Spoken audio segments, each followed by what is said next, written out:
আজকে আমি করতে চলেছি বেগুনের কলৌচি। এই যা একটা বেগুন পড়ে গেল। তো বন্ধুরা, প্রথমে আমি বেগুনগুলিকে ভালো করে জলে ধুয়ে নিয়েছি, আর তারপরে দেখো বেগুনগুলোকে আমি 4 ফালি করে লম্বা লম্বা করে কেটে নিয়েছি। আর হ্যাঁ, বেগুন কাটার সময় কিন্তু মোটাগুলো রাখতে হবে। তারপর কড়াতে আমি দিয়েছিলাম গোটা ধনে, জিরে, গোলমরিচ, শুকনো লঙ্কা। শুকনো লঙ্কাটা তোমাদের মতো দিতে পারো, কারণ তোমরা কতটা ঝাল খাবে সেই অনুযায়ী।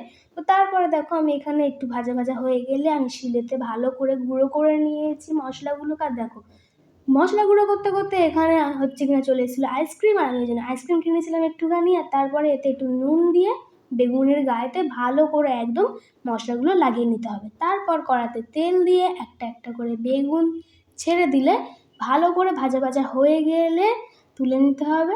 তোলার পরে দেখো এখানে আমি ওই মশলাটার সাথে একটুখানি আমচুর পাউডার মিশিয়ে ওতে ছড়িয়ে দিয়েছিলাম, আর তারপরে দিয়েছিলাম একটুখানি ধনেপাতা। এটা কিন্তু গরম ভাত বা রুটির সাথে দারুণ খেতে লাগে।